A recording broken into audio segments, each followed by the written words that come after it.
Good evening and welcome to the Lake Charles Toastmasters Open House. My name is Michael Laidler. I'm the leadership coach and corporate trainer. I'm also the Area 1 director of this Toastmasters area. So this isn't my first time coming up here. This is my first time speaking, but what I really want to talk to you guys tonight, or about tonight, is communication leadership.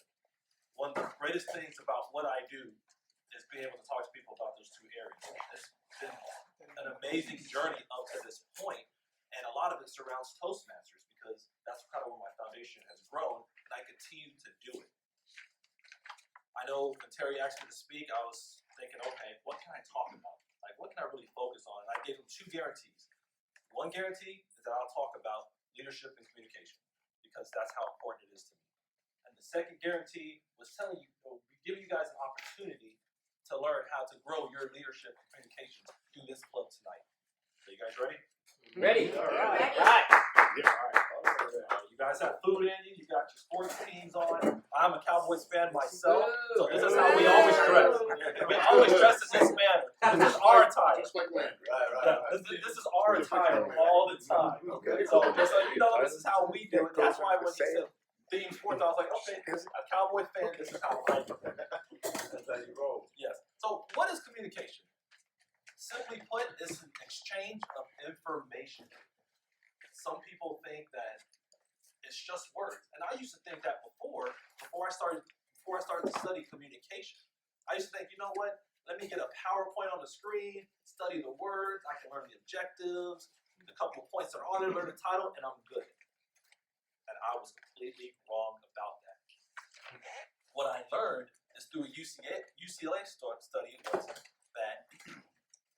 out of 100% of communication, 7% is based on the words you use, 38% is based on how you use those words, such as tone of voice and voice inflection, and then 55% is your body language.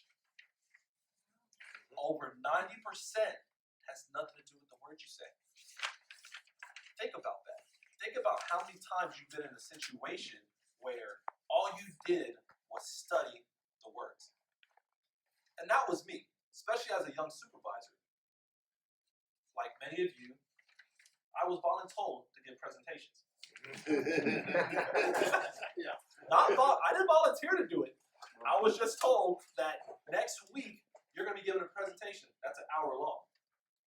So my confident self, like, oh yeah, I got this. I can do this. What I do? I went, got the material. Okay. Open house football theme meeting. Boom, I got it. President calls me to order. Boom, I got it. So I started studying the words because I didn't know any better. And then when I got up to the presentation, I'm all excited. I got my clicker in my hand, the PowerPoint's on, and I start performing. But not the performance you think. It was one of those, all right, guys, today the title of this presentation is, the objectives are, and mind you, I'm still smiling because I love to smile. These are what we're going to learn, and I killed the presentation. How long do you guys think it took me to do that presentation? 3 minutes. 20 minutes. What? And mind you, I had an hour to speak. I was moving. And you know how we do it at the end? Does anybody have any questions? You know nobody's going to have no questions. We never have questions at the end of the presentation. But to my untrained mind, that was the way to do it. That was the way I learned how to present because so many people in front of me, that's how they presented. Read the PowerPoint, get through the presentation, ask questions, let's break. Who's up next? That's how it went for me in the beginning of my presentations. And unfortunately, what I saw was people playing on their phones, people half sleeping, like they just had this amazing fruit from Kent, and now they had to stay awake. I had to experience that the hard way, so I had to self-reflect on what can I do better. And this was in January of 2016, one of the first times that I was voluntold to give a presentation in front of people. So I kept racking my brain, thinking, what can I do to enhance my communication skills? I can go buy some books. I love audiobooks. I can listen to some books. But then a friend suggested to me Toastmasters. And I was like, you know what? I'm going to try and see what this does for me. So in February of 2016, I joined a club called Confident Allies, which is in Pineville, Louisiana, and it changed my life on communication. It taught me so many different techniques that even today, after I've done moved to Beaumont, I still use them. I didn't stop at that point. And people may say to me, "Oh, you're a polished speaker. You know what you're doing." That didn't happen on the first day. That's because I saw something that I needed and I kept going forward. So when you're thinking about your communication skills, remember, 90% has nothing to do with what you're actually saying.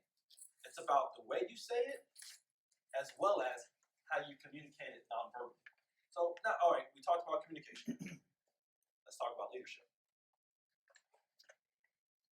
One of the things that people don't realize in Toastmasters is how much leadership skills you actually learn. John Maxwell says that leadership is influence, nothing more, nothing less. How do you get that influence? Just by showing up and giving speeches? Showing up and just participating in different events? It's not just that in Toastmasters. It's actually getting into officer roles and growing the people around you. One of the things that I loved about Toastmasters and my journey up to this point was when I became a president of a club. The best part about that for me was I was a president of a club and I was a lieutenant in the federal prison system. So I had a team under me. So I learned how to build people up and get them to follow me through Toastmasters, which, if you guys didn't know, there's two categories that is the most difficult to lead people. One, volunteer organizations, such as Toastmasters, churches, and two, your peers. So as I gained more skills in this area of Toastmasters, when I got back to my career, I was able to apply that to everything I did. So I wasn't just walking around lost anymore and confused and just trying to assume on how to be a leader. I was actually merging the two skills or the two areas that I had and growing myself from there. And now in this area director role, it also mimics my career because as I moved to Beaumont, I'm over 3 departments. As an area director, I'm over 4 clubs. So now I'm just not acting in a president's role where I'm just guiding the people in my club.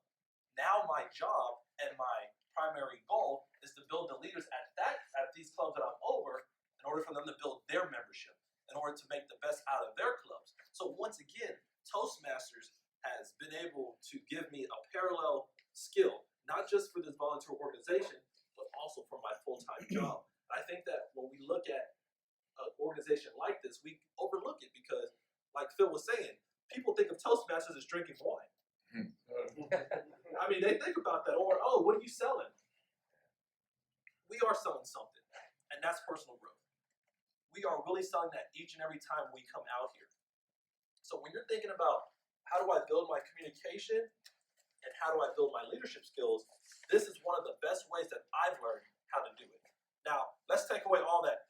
Let's shuffle all the leadership and communications conversation out the way. Let's talk about price. I know people hate talking about money, but we need it. Everybody needs it. One of the things I was thinking about when I was preparing this presentation was the difference between price and cost. Because price is only a dollar amount, but cost is what you give up to get to that goal. And I'm going to give you 3 numbers that really resonated in my mind when I thought about the difference between price and cost. $30,000, $6,000, and $5,000. That's how much I spent on my growth over the last 8 years. $30,000 for an MBA, $6,000 for being a certified coach and trainer with the John Maxwell team, and $5,000 building a business. How much do you guys think it is for Toastmasters? It's not even close to that much. You, as a Toastmaster member, if you're just looking at the national fees, you're paying $45 every 6 months. And for a club like this that meets every Monday, that's less than $2 a meeting. And that doesn't include great events like this, open houses where you get together, you eat, you fellowship, you hear other people come in. So when I looked at the price realizing the cost, I was like, okay, how can I not be in Toastmasters? I'm still a communicator. I still have to lead people. Why don't I do it for $45 every 6 months?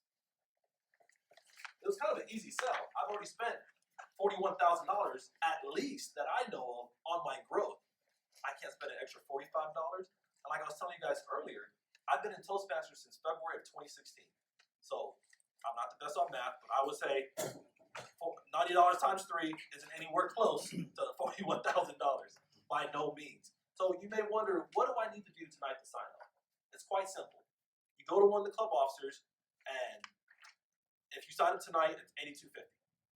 Now, if you say, well, Michael, why is it so much? One, because there's a $20 new member fee. You pay that once. You pay that once, and you never have to pay that again. $45 is for the 6-month fee, and then the club has a $10 fee that they charge. And that's for events like this. That's help bring this amazing banner. It's the little things that we don't look at that cost money. You say, well, I don't know if I can do $82.50 tonight. Do $27.50, and that'll get you up to the end of this month. And then you can renew your membership for another 6 months and go from there. So the biggest thing that I want to convey to you guys tonight is when you're looking at your personal growth, is it a price issue or is it a cost issue? Because every second that you're not working on your personal growth, you're missing out on great opportunities in your life. I look forward to meeting the wonderful guests that came tonight. Thank you for the food again, Kent. I'm about to stuff myself in a few minutes. Thank you. And if you guys have any questions, I will be floating around. But I do appreciate all of you guys coming tonight and just enjoying this with us, because this is what we do at Toastmasters. We have fellowship, and we're here for growth. We're here to build each other up. Thank you.